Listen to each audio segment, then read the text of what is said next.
बाजार बोलता है। इसमें एक बार देख लेते हैं FIS-DIs का डेटा और उसके बाद देखेंगे कि आज कौन से गेनर्स हैं, ग्लोबल इंडिसेस किस तरह से कामकाज कर रही हैं। तो एक बार देखें तो ग्लोबल इंडिसेस से पहले FIS का डेटा, तो FIS के डेटा में 1629 करोड़ की सेलिंग करके गए थे कल FIS-DIs करीब 1821 करोड़ की बाइंग करके गए हैं। तो ये थोड़ा सा एक अलग इक्वेशन है कि अभी भी FIS थोड़ा बाय मोड में नहीं आ पा रहे हैं।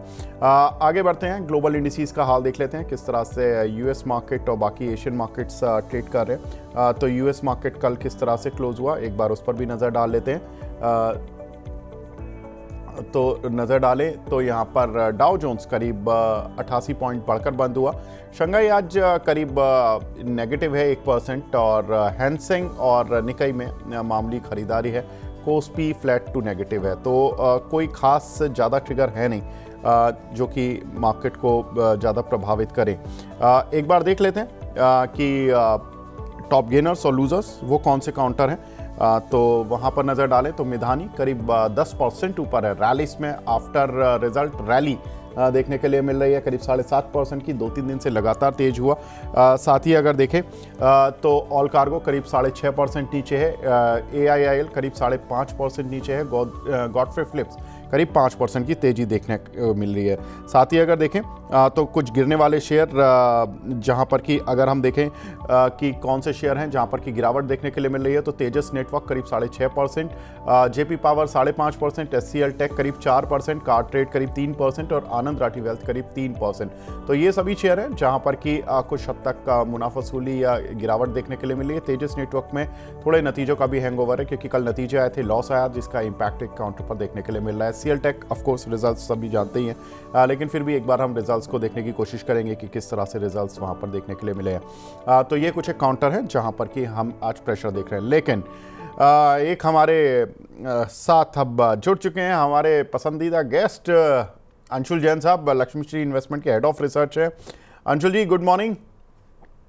नमस्कार।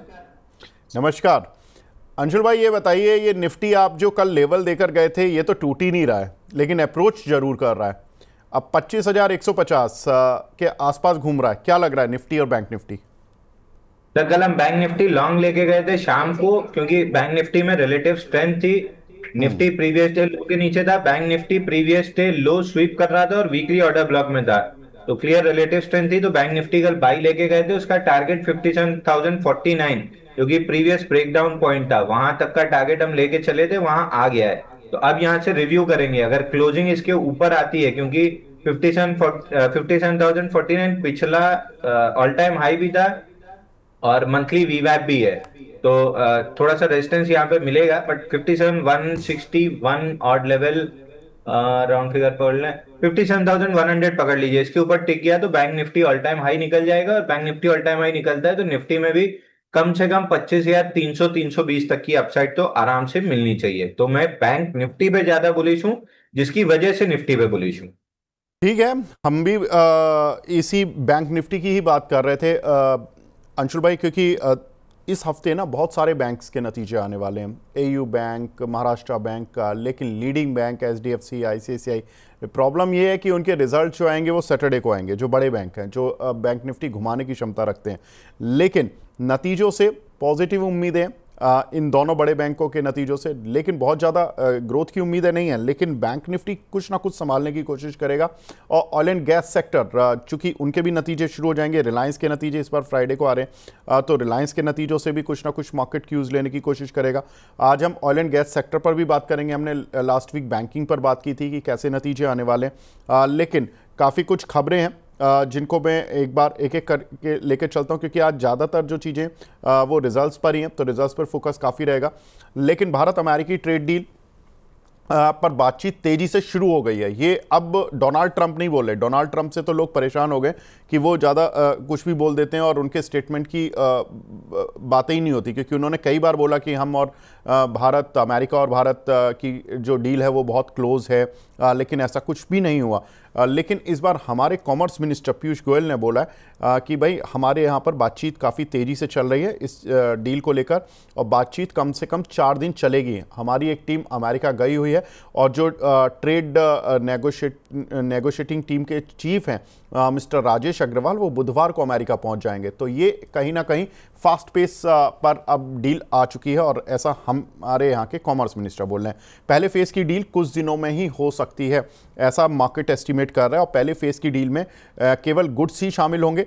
अगले फेज़ की डील अक्टूबर में होगी, जिसमें कि सर्विसेज और डिजिटल ट्रेड शामिल होंगे, और एक फुल एंड फाइनल डील होगी वो नेक्स्ट ईयर होगी, मे बी कि जनवरी मार्च के बीच में वो फुल एंड फाइनल डील हो जाए। तो ये डील फेसेस में होने वाली है। तो पहला फेस हो सकता है कि आपको कुछ दिनों में ही अनाउंस होता हुआ दिखे, which would be very positive for the markets, क्योंकि अभी तक जो मार्केट गिरा है पिछले कुछ दिनों में, वो डील ना होने की एक निराशा से थोड़ा सा हताश हुआ। दूसरा, आईटी ने और सेंटीमेंट खराब कर दिया।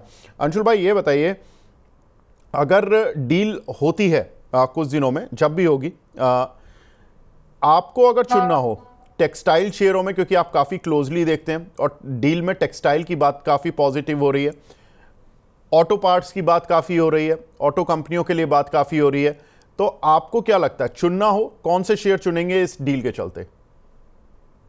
सर मैं ऐसे डील को लेके नहीं चलूंगा, क्योंकि मार्केट, आप इंडियन मार्केट देखिए ना, इंडियन मार्केट हमने सारी नेगेटिव न्यूज देख ली और मार्केट में छोटे छोटे नीजक रिएक्शन आए और मार्केट ऊपर आ गया। तो मैं ये मान के चल रहा हूँ कि मार्केट न्यूज की वजह से नहीं चल रहा है, मार्केट चल रहा है रिटेल की वजह से। अब वो कैसे? 27,000 करोड़ की एसआईपी आ गई है, 15 लाख करोड़ का एयूएम हो चुका है। तो ये जो कंसिस्टेंट बाइंग महीने दर महीने इंडियन रिटेल पंप कर रहा है ना, मार्केट को बहुत जल्दी किसी भी खराब न्यूज में बहुत जल्दी नीचे जाने नहीं देगा। कोविड के बाद इतनी बड़ी एसआईपी ये मार्केट को नीचे जाने नहीं देगी। तो एग्जैक्टली डील नहीं भी होती है, एक आध दो दिन का नी जग रिएक्शन रहेगा, बट उसके बाद ऊपर आ जाएंगे। तो मैं ऑटोज पे बुलिश हूँ, बट ऑटो में एंसिलरी में मेरे को कोई बहुत अच्छा नहीं दिखता है। मैं अभी भी मेजर ऑटोज के साथ वही M&M ऑल टाइम हाई पे आ गया, Maruti near about all time high पे है, Ashok Leyland near about all time high पे है। इन तीनों में मैं TVS motor all time high पे है, इनमें मैं 15-20% का एक्सटेंशन प्ले करना पसंद करूंगा। जब तक auto index all time high पे आएगा, ये 15% अपने ऑल टाइम हाई से ऊपर निकल जाएंगे। इसके अलावा फिर आईटी में मतलब कुछ हद तक डिफेंस या आईटी जो भी प्ले कर लीजिए, टाटा टेक में पर्सनल पोर्टफोलियो में वो ठीक लग रहा है। आईसीएल टेक, टेक महिंद्रा में डिप्स पे बाई कर सकता हूँ जब भी सपोर्ट जोन में मिलेगा। तो स्टॉक वाइज में लेना ज्यादा पसंद करूंगा। थीम वाइज मेरे को मतलब उतनी क्लैरिटी मेरे को रहती नहीं है, तो मैं उसको नहीं प्ले कर पाता हूँ। तो स्टॉक स्पेसिफिक अगर मेरे को कुछ लगता है तो आई वुड प्ले दैट। ठीक है, अच्छा तो स्टॉक स्पेसिफिक बता दीजिए अंशुल जी, छोड़ दीजिए आप ये डील वील छोड़ दीजिए। आप, आई नो कि आप टेक्निकलिस्ट हैं, थोड़ा सा आप स्टॉक स्पेसिफिक ज़्यादा रहते हैं। बताइए, चलिए मैं ये तो पूछ सकता हूँ कि टेक्सटाइल में या ऑटो में आपको कौन कौन से स्टॉक्स अच्छे लग रहे हैं? सर ऑटो तो हमने डिस्कस कर ही लिए हैं। टेक्सटाइल में अगेन मैं उसी के साथ फिर जाऊंगा जो पहले का है मेरा, आलोक इंडस्ट्रीज वापस से 21-28 के ऊपर जैसे निकलेगा, इसमें 24-56 तक की रैली बन जाएगी। इसके अलावा सल्ला पॉली ऑलरेडी हम काफी नीचे से लॉन्ग बैठे हुए हैं, तो सल्ला पॉली मेरे को अच्छा लगता है। वर्धमान टेक्सटाइल कुछ हद तक मेरी वॉच लिस्ट में है, पैटर्न अंडर डेवलपमेंट है। जैसे ये स्टॉक 542 के ऊपर निकल के टिकना स्टार्ट करेगा, इनिशियली 560 565 तक जाएगा और 565 के ऊपर वीकली चार्ट पे बहुत बड़ा ब्रेकआउट है। उसके बाद स्टॉक 800 850 रुपए जा सकता है। तो ये दो स्टॉक्स, तीन स्टॉक मेरी वॉच लिस्ट पे एक्टिवली है। बाकी अगर इनके बाहर आके एकदम से बाइंग फोर्स देके मोमेंटम देने लगा तो फिर उसको ऐड करेंगे, बट फिलहाल ये तीन स्टॉक हैं जो एक्टिवली मेरी वॉच लिस्ट में है। ठीक है, एक और खबर जो कि मार्केट के लिए शायद अलग तरीके से काम कर सकती है। रूस से नाराज हैं ट्रंप, और मतलब पुतिन से बेसिकली नाराज हैं ट्रंप, और वो उन्होंने कहा कि भाई आप युद्ध को बंद कर दीजिए 50 दिन के अंदर, अगर नहीं किया तो अब 100% टैरिफ लगा दूंगा मैं। ये टैरिफ की धमकी तो खैर कई बार अलग अलग देशों को मिलती ही रही हैं, ज़्यादातर दुनिया के सारे देश अब इस चीज़ के आदी हो चुके हैं। लेकिन अंशुल जी ये बताइए कि अगर रशिया पर कुछ सैंक्शन लगते हैं या टैरिफ लगते हैं तो ये कितना बड़ा पॉजिटिव या नेगेटिव होगा? क्योंकि हमने देखा कि क्रूड ऑयल का हमने बहुत अच्छा इंपोर्ट किया। एक समय पर हमारे जब रशिया यूक्रेन का युद्ध शुरू हुआ था, उससे पहले तक हमारा जो रशिया से क्रूड ऑयल का इंपोर्ट होता था, हार्डली हमारी रिक्वायरमेंट का 3 या 4% होता था, अभी करीब 40% होता है। तो ये डायनामिक्स चेंज हुए और उस डायनामिक्स का फ़ायदा ज़्यादातर ऑयल मार्केटिंग कंपनीज ने उठाया। आप इन सभी कंपनियों को काफ़ी क्लोजली देखते हैं, कैसे देख रहे हैं सर? सर ये एचपीसीएल, आईओसीएल, बीपीसीएल, ये तो मतलब जिसको कहते हैं सेक्युलर बुल रन, उसके अंदर है, तो धीरे धीरे चलेंगे। बट चलना इनको ऊपर ही है। दो ऑल टाइम हाई पे, ऑलमोस्ट ऑल टाइम हाई पे है BPCL. HPCL all time high के आसपास है, आईओसी थोड़ा दूर है, ये भी चल जाएगा। तो इन स्टॉक्स में धीरे धीरे, अगर आपको एसआईपी करना है तो इन स्टॉक्स में एसआईपी करके छोड़ दीजिए। ये सैंक्शन लगे ना लगे जो भी है, रशिया को जो माल बेचना है, अब उसने एक सेफ रूट ढूंढ ली है इंडिया के थ्रू रूट करने का। क्योंकि उनने ये चीज देख ली है कि जब कच्चा तेल इंडिया आके रिफाइन होके जब यूरोप या अमेरिका जाता है, तो वो रशियन ऑयल नहीं माना जाता, वो इंडियन ऑयल माना जाता है। तो हम्म। अपने आप में वो चीज बहुत है रशिया के लिए माल बेचने के लिए। और मैं कहीं पढ़ रहा था, आप ज्यादा डिटेल में बता पाएंगे, मेरे ख्याल से रशिया ही वही कंट्री है जिसके ऊपर सबसे ज्यादा सैंक्शंस लगे हुए हैं। शायद 20,000 थे कि 2,000, मेरे को याद नहीं आ रहा, किसी आर्टिकल में मैंने पढ़ा था कि हाईएस्ट सैंक्शन वाली कंट्री रशिया है, और पिछले 3 साल से है। उनका कुछ नहीं बिगड़ा, आगे भी कुछ नहीं बिगड़ना। दूसरा, डोनाल्ड ट्रंप की बातों की कोई अहमियत नहीं रह गई है। अब भाई, अपन भारतीय हैं, इंडिया में सबसे बड़ी चीज होती है जुबान, आपकी इज्जत और जुबान, और इज्जत भी आपकी जुबान से बनती है। वो एक बार गई और आपकी समाज में इज्जत खत्म हो जाती है। तो इतनी बार अपनी जुबान से आप सुबह शाम फिर जाओगे, तो कौन आप पे भरोसा करेगा या कौन आपको सीरियसली लेगा? तो मैं ये पहले दिन से, थोड़ा सा ठीक है मैं मजाक के लहजे में बोल रहा था, बट जिसने पॉइंट समझ लिया कि इनकी बात की कोई वक्त नहीं है, सुबह कुछ शाम को कुछ, तो उसके बेसिस पे आप अपने ट्रेडिंग डिसीजन नहीं ले सकते। पुतिन अपने आप में एडमेंट है, वो उसको एक जगह मिली हुई है अपना माल बेचने का, वो उसका प्रॉपर इस्तेमाल करते हुए अपना माल बेचता रहेगा। और जब तक ये रूट बनी रहेगी, आईओसीएल, एचपीसीएल, बीपीसीएल को सस्ता तेल रिफाइन के लिए मिलता रहेगा, इनका काम चलता रहेगा। ये चीजें ऐसी ही धीरे धीरे ग्रो होती रहेंगी, तो उसमें मेरे को कहीं से कोई टेंशन नहीं दिखती है। इन शॉर्ट, जब तक चार्ट पे मेरे को दिक्कत ना दिखे, न्यूज को मैं, मतलब नेगेटिव न्यूज को मैं डिस्काउंट करता हूँ, पॉजिटिव न्यूज को मैं ज्यादा एग्रेसिवली परस्यू करता हूँ। ठीक है। आपकी स्टडी हम देख भी चुके हैं अंशुल जी, और काफ़ी कुछ हद तक सक्सेसफुल रही है, ख़ासतौर से आईओसी, टाटा स्टील, रिलायंस, बहुत सारे शेयर्स हैं। कुछ शेयर जो स्लो मूविंग हैं, जो चल रहे हैं, आपने रिकमेंड किए हैं, अभी आपने अभी हाल फिलहाल में ही रिकमेंड किए हैं, लाइक अदानी स्टॉक्स हो गए, टाटा टेक हो गया, टाटा केमिकल हो गया, उन पर भी मैं आप से राय लूँगा, क्योंकि काफ़ी कुछ मोमेंटम इन शेयरों पर भी देखने के लिए मिल रहा है। सर, एक और तीसरी चीज़, थोड़ा पीएसयू बैंक्स के बारे में बताइए, क्योंकि जून में महंगाई दर 6.5 साल के निचले स्तर पर आ गई है, करीब 2.1% पर आ गई है महंगाई दर। ऐसे में होता क्या है कि इंटरेस्ट रेट कट होने की बातें, या इंटरेस्ट रेट तो वैसे आरबीआई अच्छे से एग्रेसिवली कट कर चुका है, लेकिन एटलीस्ट बॉन्ड यील्ड पर काफ़ी इंपैक्ट पड़ता है। बॉन्ड यील्ड सुस्त पड़ जाती है जब इन्फ्लेशन नीचे आ जाती है। उससे होता है कि बॉन्ड यील्ड नीचे आने से बॉन्ड के जो प्राइजेस हैं ऊपर आ जाते हैं, और उसका जो ट्रेजरी गेन होता है वो सारे पीएसयू बैंक्स की तरफ जाता है। और हम देख भी रहे हैं लगातार 2 दिन से, कल भी चले थे पीएसयू बैंक, आज भी चल रहे हैं। इनमें एक अच्छी स्ट्रेंथ बनी है, क्योंकि इनको गेन मिलता है ट्रेजरी का। अंशुल भाई, ये बताइए, ये ट्रेजरी गेन, ठीक है आप फंडामेंटल नहीं देख रहे हैं, लेकिन मैं आपसे ये जानना चाह रहा हूं, ये गेन कितना सस्टेनेबल है जो पीएसयू शेयरों में दिख रहा है, पीएसयू बैंक शेयरों में दिख रहा है? तब पीएसयू बैंक शेयरों में मेरे को बहुत ज्यादा तेजी नहीं दिखती है, क्योंकि पीएसयू बैंक इंडेक्स आ चुका है रेजिस्टेंस के पास, और वहीं वहीं घूम रहा है। 72-48 के ऊपर वीकली चार्ट पे पीएसयू बैंक इंडेक्स क्लोज करता है, तो एक नए राउंड की तेजी डेवलप होगी। बट अगेन मैं फिर वही रिपीट कर दूं, bank of Baroda, Canara bank और एसबीआई, इनको छोड़ के मेरे को किसी भी स्टॉक में, मतलब bank of Baroda all time high पे है, ऑलमोस्ट ऑल टाइम हाई पे, एसबीआई भी near about all time high पे है, Canara bank near about all time high पे है। तो ये अपने आप में रिलेटिव स्ट्रेंथ है। तो इन 3 बैंक को छोड़ के मेरे को किसी में बहुत सस्टेनेबल और लंबी तेजी नहीं दिखती है। एक स्टॉक है जिसमें थोड़ी बहुत दिख सकती है, पीएनबी, बट मैं उसको अवॉइड कर दूंगा क्योंकि वो लिस्ट में चौथे नंबर पे है। तो मैं टॉप 3 पिक कर लूंगा। सबसे ऊपर रिलेटिव स्ट्रेंथ में आता है कैनरा बैंक, उसके बाद दोनों में सिमिलर है SBI and bank of Baroda. चूंकि एसबीआई थोड़ा बड़ा है और लार्ज कैप इंडेक्स स्टॉक है, तो मैं सेकंड पे एसबीआई को रख देता हूँ, थर्ड पे मैं बैंक ऑफ बड़ौदा को रख देता हूँ। ठीक है, तो ये बैंक हैं जो कि सरकारी बैंक, जहां पर कि क्रम वाइज अंशुल जी ने इनको बांधा हुआ है कि कैनरा बैंक टॉप पर, SBI and bank of Baroda, and then फिर चौथे नंबर पर पीएनबी। इन चारों बैंकों पर आप नज़र बनाकर रख सकते हैं। लेकिन अब नतीजों का सीज़न चल रहा है और अंशुल जी की फेवरेट कंपनी के नतीजे आए कल।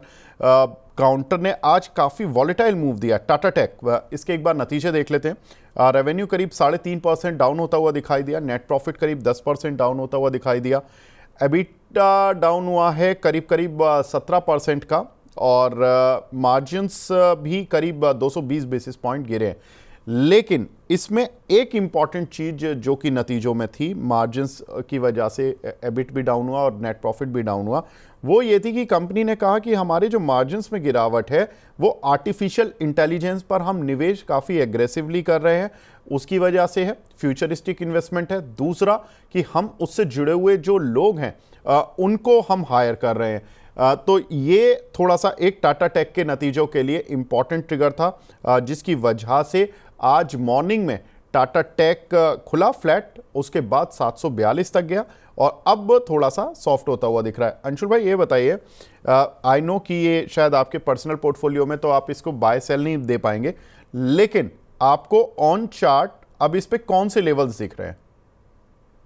सर आज 720 के ऊपर अगर ढंग से क्लोज कर ले, हालांकि 740 जाके नीचे आया तो कैंडल ठीक ही ठाक बन रही है, बहुत अच्छी तो नहीं कहूंगा।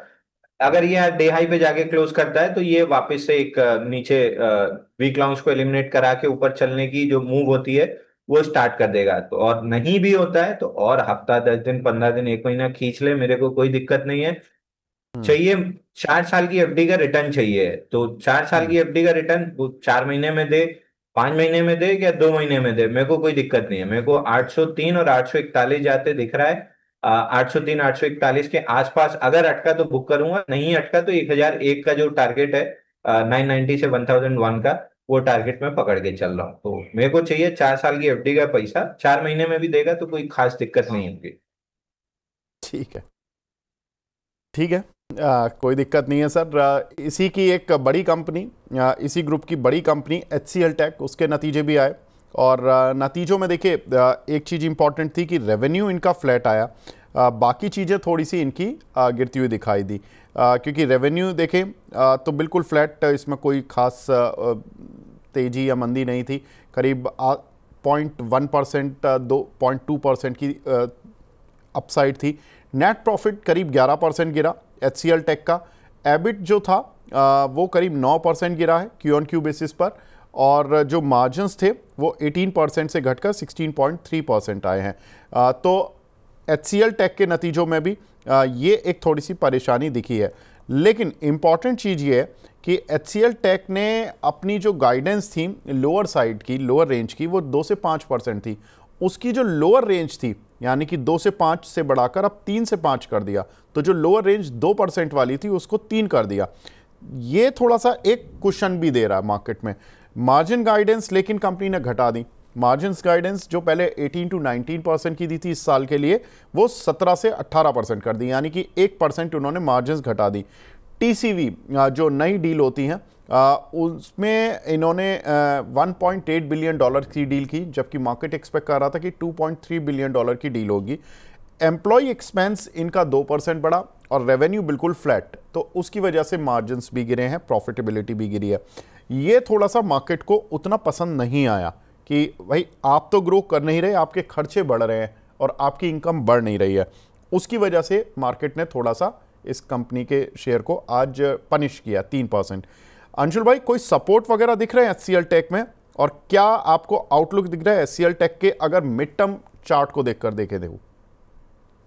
और HCL टेक 1730 के ऊपर क्लोज करने में असमर्थ रहा था, 3-4 दिन कोशिश की, एक दिन क्लोज भी किया लेकिन उसके बाद वर्टिकली गिव अप कर दिया। तो पहला नीचे का जो सपोर्ट जोन था बिल्कुल उस पे आके खड़ा है। 1577 1594 पे गैप था, लेकिन गैप पे रिएक्शन नहीं आ रहा है, तो अगले गैप के लिए वेट करना है जो कि 1482 1526 पे। अगर इस गैप जोन में पॉजिटिव रिएक्शन मिला तो बाइंग करेंगे, नहीं मिला तो फिर और थोड़ा सा वेट करेंगे, जब मिलेगा तब करेंगे। ठीक है, तो HCL टेक में भी आपको एक व्यू मिल गया है। एक काउंटर, अंशुल जी, आप 2 दिन से बात कर रहे थे, फ्राइडे भी आपने बात की, कल मंडे भी बात की, रैलिस इंडिया, क्या रैली दिखाई है। आपके तो टारगेट, कल आपने बोला कि आपने क्लाइंट्स को कुछ हद तक प्रॉफिट बुक कराया, कुछ छोड़ दिया, आज कराया वो प्रॉफिट बुक या अभी भी छोड़ दिया? क्योंकि मैं एक बार रिजल्ट पढ़ देता हूँ, रिजल्ट पढ़ने के बाद शायद तो और ज़्यादा पिक्चर क्लियर हो जाएगी।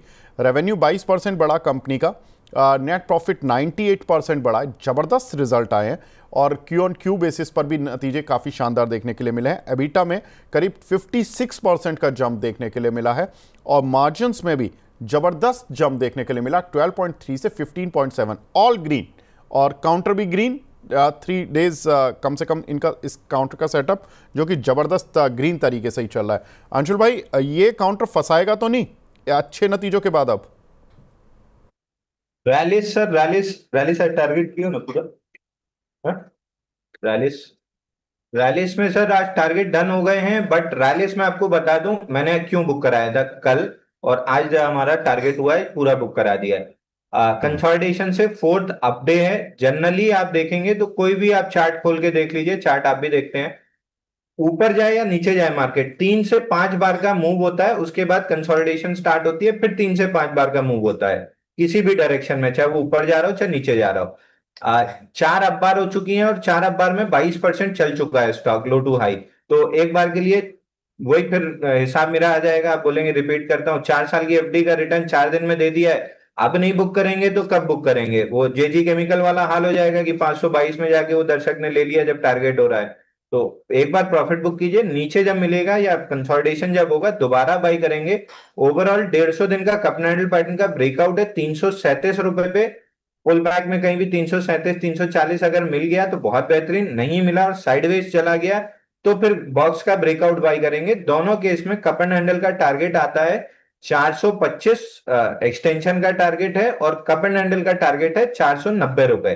तो 425 490 जा रहा है, लेकिन 4 दिन में 22% चला है, इसलिए अभी एक बार प्रॉफिट बुक करना है और फिर डिप्स पे बाई करना है। जब भी डिप आएगी तब हम इसमें वापस से बाई दे देंगे। और एक सर उषा मार्टिन कल डिस्कस हुआ था, उसका भी बढ़िया से टारगेट हो गया है, और एबीडीएल भी कायदे से चल गया है, तो जिसके पास भी है पूरा टारगेट बुक कर लेना चाहिए। ठीक है, तो उषा मार्टिन में क्या टारगेट दिए थे सर आपने? सर एबीडीएल अपन ने लास्ट मंडे डिस्कस किया था 440 के आसपास, 505 आ गया है। उषा मार्टिन कल ही सुबह डिस्कस कर रहे थे कि 6-7 दिन की उससे ब्रेकआउट दे रहा है 375 के आसपास, आज 398 का हाई बना है, तो 4% 5% हो गया है। बहुत बढ़िया, आज देखिए टारगेट हिट वाला दिन है। बढ़िया अंशुल भाई, आज तो रैलिस इंडिया, आज तो पार्टी वार्टी कर रहे होगे आप। नहीं, टारगेट तो बहुत हुए हैं जो मतलब शो के दौरान नहीं दे पाए थे। कल टेगा इंडस्ट्री शो खत्म होने के जस्ट बाद ब्रेकआउट दिया था, टेगा तब अच्छा। बाई दिया था। इसमें देखिए आप इंस्टीट्यूशन बाइंग, क्लियरली आप वॉल्यूम चार्ट देखो ना, नीचे इतना हम्म। इंस्टीट्यूशन बाइंग दिख रहा है कि कहीं ना कहीं से ये एसआईपी का पैसा कहाँ जाएगा सर? जो स्टॉक अप ट्रेंडिंग है इन्हीं में तो जाएगा। तो आपको तो खाली अप ट्रेंडिंग स्टॉक खोजना है, उसमें ब्रेकआउट बाई करना है, छोटा सा स्टॉप लॉस लगाना है कि गलत हुए तो फटाक से बाहर, सही हुए तो मिल गया 2 साल की एफडी का पैसा। बहुत बढ़िया बात है। आगे बढ़ते हैं अंशुल भाई, एक तेजस नेटवर्क और देख लीजिए। तेजस नेटवर्क में रेवेन्यू डाउन हुआ 87%, लॉस आया 194 करोड़ रुपए का, जो कि प्रॉफिट था 77.5 करोड़ का। उसके मुकाबले एबिटा लॉस हुआ 135.67 करोड़ का, जबकि प्रॉफिट था इनका 230 करोड़। तो कुल मिलाकर कंपनी का जो एक तरह से हम कह सकते हैं रिजल्ट काफ़ी ख़राब आए हैं और पनिशमेंट मिला भी, आज काउंटर पे एक तेज पनिशमेंट मिला। अंशुल जी, कैसे देख रहे हैं तेजस नेटवर्क को अब? सर तेजस नेटवर्क अगेन मैं फिर वही चीज आपको याद दिला दूं जो मैं बार बार बोलता हूं कि बाइंग क्लाइमेक्स के टाइम में सबसे ज्यादा पॉजिटिव न्यूज होती है। चार्ट पे बिलीव कीजिए कि बाइंग क्लाइमेक्स कर रहा है, वहां से स्टॉक ऑलरेडी 56-57% करेक्ट कर चुका है और नया 52 वीक या इस मूव का नया लो बना रहा है। तो एक पॉजिटिव रिएक्शन आ रहा है जो वापस से गैप फिल करने 680 तक, 688 690 तक जा सकता है। बट कब से, जब से बाइंग क्लाइमेक्स के बाद 1238 टूटा है, तब से हम बात कर रहे हैं कि 510 रुपए आएगा। तो धीरे धीरे करके 510 की तरफ बढ़ रहा है। ये स्टॉक आपके पोर्टफोलियो में नहीं होना चाहिए। बाउंस बैक प्ले करने का आपको शौक है और बॉटम आप पकड़ सकते हो, तो परफेक्ट स्टॉक है कि बॉटम पकड़ लिया, बाउंस बैक प्ले कर लिया, बट वो मैं नहीं कर पाता हूं, तो मैं ऐसे स्टॉक्स को बिल्कुल वॉच लिस्ट में नहीं रखता हूँ, मेरे को तेजी चाहिए और इसमें क्लियर कट मंदी है। इस नेगेटिव रिएक्शन मतलब गैप डाउन के बाद थोड़ा सा पॉजिटिव रिएक्शन है, गैप फिल कर ले थोड़ा और ऊपर भी चला जाए, बट इवेंचुअली आना इसको 510 रुपए, तो फिर लॉन्ग साइड के ट्रेड का कोई मतलब नहीं गिनता। हम्म। कुछ नतीजे आज भी आ रहे हैं और उन नतीजों की एक बार लिस्ट देख लेते हैं, फिर एक एक करके थोड़ा सा फटाफट से अंशुल जी के साथ 5 मिनट में सभी का एक सपोर्ट रेजिस्टेंस देख लेते हैं। आज के नतीजों की लिस्ट देख लेते हैं। Adani Wilmer, HDB financial, Geojit, Himadri speciality chemical, GM breweries, HDFC life, ICICI prudential, Maharashtra bank, network 18 और जस्ट डायल। ये कुछ एक मुख्य नतीजे जहां पर कि आज देखने के लिए मिलेगा आपको एक्शन। अंशुल भाई, अदानी विल्मर, इसमें बता दीजिए, AWL के नाम से आता है, अब अदानी तो उसमें से स्टेक धीरे धीरे कर रहा है, तो एक बार देख लीजिए सर क्या करना है इसमें। सर कोई ट्रेड नहीं बन रहा है स्टॉक में, 146 हफ्ते में 73% गिरा और कंप्लीटली साइडवेज है। रेंज 280 ऊपर की है, 248 नीचे की है। Lower end of the range से चला है तो अपर एंड ऑफ द रेंज जा सकता है, बट ये वो परफेक्ट स्टॉक है जो आपको अपनी वॉच लिस्ट से मीलों मील दूर रखना है। सर इसमें कोई लेवल तो बता दीजिए कि जिन जो लोग फंसे हुए हैं उनको कहाँ एग्जिट करना है। 245 280। 245 280 में है। रेंज के लोअर एंड पे लेके रेंज के अपर एंड पे बेच सकते हैं, बट ट्रेड ना करें तो ज्यादा बेहतर रहेगा। ठीक है। HDB financial sir. HDB, हाँ, अभी हाल की लिस्टिंग है ये। सर इसमें भी एक रेंज बनी हुई है। नीचे 833 का सपोर्ट था, कल उसको स्वीप किया है। अगर ये 848 के ऊपर निकला तो एक बार आपको 870 875 दे सकता है। तो अगर लेना है, प्रीएम्प्टिव बाइंग करनी है, तो 848 के ऊपर कर लीजिए। एक्चुअल इसमें पैटर्न बनने में भी टाइम लग रहा है, तो एक मूव आपको 30-40 रुपए की दे सकता है। ठीक है।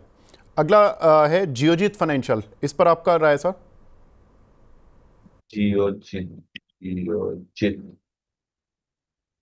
जियोजित में सर इंस्टीट्यूशन होल्डिंग है, जिसकी वजह से स्टॉक में थोड़ा सा ट्रैक्शन नीचे से बनता है, लेकिन इमीडिएटली फिजल आउट हो जा रहा है क्योंकि 2 क्वार्टर के ईपीएस ग्रोथ नेगेटिव है, तो इसलिए स्टॉक चल नहीं पा रहा है। फिलहाल अगर मोमेंटम बनना है तो 87 निकालना पड़ेगा। अभी वो निकलते हुए नहीं दिख रहा है, नीचे आते हुए भी नहीं दिख रहा है स्टॉक। वीकली पर टाइट रेंज में कंसोलिडेट कर रहा है और ये कंसोलिडेशन मोस्ट लाइकली ऊपर की तरफ टूटेगी। है आपके पास तो होल्ड कीजिए, नहीं है तो 87 के अलर्ट लगाइए, 87 के बाद लीजिएगा। ठीक है। अगला जो रिजल्ट है उस पर भी नज़र डाल लेते हैं, वो है हिमाद्री स्पेशलिटी केमिकल और जीएम ब्रेवरीज। ये दोनों बड़े तेज मूवर हैं। अंशुल जी इन दोनों पे और बताइए क्या करना है इन पर। सर HSCL स्टैंडर्ड डिस्क्लेमर दे दूं, 503 से हमारे क्लाइंट लॉन्ग हो सकते हैं। ये 2-4 दिन पहले दिया हुआ है बाई, ऊपर में 554 रुपए तक आते हुए दिख रहा है, जो वीकली चार्ट पे बड़ा रेजिस्टेंस है। बट जिस आपका पैटर्न वीकली पे बिल्ड हुआ है नीचे की कैंडल का, ये मोस्ट लाइकली 554 का रेजिस्टेंस तोड़ते हुए ऊपर निकलेगा। तो थोड़ा पेशेंस के साथ महीना भर अगर इसको रखते हैं तो एक बार आपको 575 580 रुपए तक के टारगेट मिल सकते हैं। दूसरा स्टॉक का नाम क्या था सर? सर दूसरे काउंटर का नाम था जीएम ब्रेवरीज। जीएम बेवरेज बड़े कैंडल के बड़े वॉल्यूम से चला था, 11 जून को हाई लो था 860 और 725। उसके बाद से उसी रेंज के अंदर कंटिन्यू ट्रेड कर रहा है सर। इसमें कोई भी ट्रेड नहीं बन रहा है और लग भी नहीं रहा है अगले 7-8 हफ्ते कोई ट्रेड बनेगा। ऊपर में 800 का रेजिस्टेंस है, नीचे में 710 का सपोर्ट है। ठीक है। हमारे साथ दूसरे खास मेहमान भी जुड़ चुके हैं। हमारे साथ रचित खंडेलवाल जी जुड़ चुके हैं। रचित भाई गुड मॉर्निंग। सर आपको गुड मॉर्निंग, अंशुल भाई को गुड मॉर्निंग और सभी दर्शकों को good morning. As always thank you for having me here. आप आए हो तो एक चीज बताइए, HDFC लाइफ और ICICI प्रू, इन दोनों के देखिए आज नतीजे आ रहे हैं। अब नतीजे कैसे, मतलब देखिए ICICI प्रू के नतीजे थोड़े ठीक हैं, लेकिन क्यों YOY थोड़े से हो सकता है वीक रहे। HDFC लाइफ के नतीजे ठीक ठाक आ रहे हैं। मूव दोनों में एक बार देखने के लिए मिल चुका है, लेकिन ये सेकंड राउंड ऑफ मूव के लिए तैयार हो रहे हैं या ये यहां से उल्टे रिवर्स हो जाएंगे, क्या करें इन दोनों पर? देखिए पहले हम लेते हैं सर HDFC लाइफ को। और HDFC लाइफ आप बिल्कुल यू राइटली पॉइंटिंग आउट कि एक मूव तो ये दिखा चुके हैं और उसके बाद अब ये सेकंड राउंड के लिए प्रिपेयर हो रहे हैं ऐसा लग भी रहा है। अगर हम इसके बहुत क्लोजली देखें तो कहीं ना कहीं ऐसा लग रहा है कि 758 के आसपास या थोड़ा सा हम और लीवरेज ले लेते हैं 752 के आसपास तक अगर ये अपनी पोजीशन मेंटेन कर लेते हैं post the results in levels के ऊपर मेंटेन करते हुए एक बार ये वापस आपको बाउंस बैक देता हुआ दिख सकता है जो कि 792 और उसके बाद अगर रिजल्ट्स बहुत ही अच्छे आए तो 812 तक का मूवमेंट करता हुआ दिखा सकता है। आईसीआईसी प्रूडेंशियल भी आप देखें इसने मूवमेंट किया कूल ऑफ हुआ उसके बाद वापस अब ये मूवमेंट अपना चालू करता हुआ दिख रहा है। अगर रिजल्ट्स स्ट्रीट एक्सपेक्टेशन से थोड़े भी इंप्रूव होते हुए आपको दिखे तो 732 का वो पहला लेवल है जो आपको एक काउंटर टच करता हुआ दिखा सकता है। ठीक है अंशुल जी, अगला रिजल्ट है महाराष्ट्र बैंक का। आई नो कि आप सरकारी बैंकों को ज़्यादा तवज्जो नहीं देते हो, लेकिन महाराष्ट्र बैंक सर क्या लग रहा है आपको इस पर? अंशुल जी लग रहा है थोड़ा बिजी हो गए। रचित भाई आप बताएं थोड़ा महाराष्ट्र बैंक के बारे में, सर कैसा क्या व्यू है आपका? देखिए एक तो सर इसकी अर्निंग्स आज ही एक्सपेक्टेड है। मैं समझता हूँ आज ही इसका रिजल्ट आने वाला है और जिस तरीके से ये चल रहा है मेरी समझ से अभी इसका थोड़ा सा यहाँ पे अगर आपने लोअर लेवल्स पे ले रखा है ना तो 50-80 के आसपास अगर ये एक शॉर्ट टर्म ट्रेडिंग बैठ थी तो आप प्रॉफिट अपना जरूर बुक कर लीजिएगा। मगर अगर आपने मीडियम टर्म के लिए होल्ड कर रखा है और रिजल्ट जो स्ट्रीट एक्सपेक्ट कर रही है उसके इन लाइन आते हैं या उससे थोड़े से भी बेटर आते हैं तो आपको ये एक बार 64 से 66 तक का मूवमेंट करता हुआ दिखा सकता है। ठीक है अंशुल भाई, नेटवर्क 18 इस काउंटर पर राय दीजिए क्योंकि इसमें एक जबरदस्त मूव आया। क्या हंसी क्यों आ रही है अंशुल जी? नहीं नहीं वो कुछ व्हाट्सएप पे किसी ने कुछ भेजा था तो वो देख के हंसी आ गई। अच्छा अच्छा अच्छा वो ठीक है, मुझे लगा पता नहीं क्या हो गया। वैसे भी आज आई नो कि आपको शो आगे भी करने हैं तो हो सकता है आप वहाँ भी बिजी होंगे। चलिए नेटवर्क 18 सर क्या लग रहा है चार्ट पर? नेटवर्क 18 में सर नीचे से वॉल्यूम तो थोड़ा बहुत एक ही दिन का आया था। देखिए शॉर्ट लिव्ड रहा, 25 जून को बड़ा वॉल्यूम आया, उसके बाद से अभी तक इनसाइड बार ही है उसके अंदर कैंडल। तो मैं मान के चल रहा हूँ कि ये कंसोलिडेशन है। वीक लॉन्ग्स का पेशेंस टेस्ट किया जा रहा है, जैसे ही वो एलिमिनेट होंगे 58 के ऊपर स्टॉक ब्रेकआउट दे देगा और बहुत तेजी से 68 की तरफ जाएगा। अगर आपके पास है तो होल्ड कीजिए, नहीं है 58 का अलर्ट लगाइए। अगर वॉल्यूम के साथ 58 निकला तो पहला रेजिस्टेंस, टारगेट नहीं बोल रहा हूं, पहला रेजिस्टेंस 63.37 जो 25 जून का हाई है वो बनेगा और टारगेट बनेगा 68। मेरी एक्टिव वॉच लिस्ट में है काउंटर 58 के ऊपर मैं बाई कॉल दूंगा। जस्ट डायल रचित भाई ये बताइए, रिलायंस ग्रुप की कंपनी, वैसे तो नेटवर्क 18 भी उन्हीं की ग्रुप की कंपनी है, इस पर क्या रहेगा सर व्यू? क्योंकि ये रिजल्ट्स पर ही थोड़ा सा, रिजल्ट्स के आसपास ही इसमें वॉलेटिलिटी आती है, हर बार देखा है। सर देखिए जिस तरीके से ये मूव कर रहा है ना वही वाला टाइम रिजल्ट का टाइम आ रहा है और 200 डे मूविंग एवरेज 940 का है। उसके अगर ऊपर आपको मेंटेन करता हुआ दिख जाता है तो एक बार आपको 1030 1020 तक के लेवल्स दिखा सकता है। बट वैसे if you ask me personally I am not very bullish on the stock और मैं थोड़ा सा दूरी बना के रखना ही सही समझता हूँ इस पर्टिकुलर काउंटर से। ये मुझे कभी सूट नहीं किया तो मैं बहुत ज्यादा एग्रेसिव कमेंट्री इस पे करता नहीं।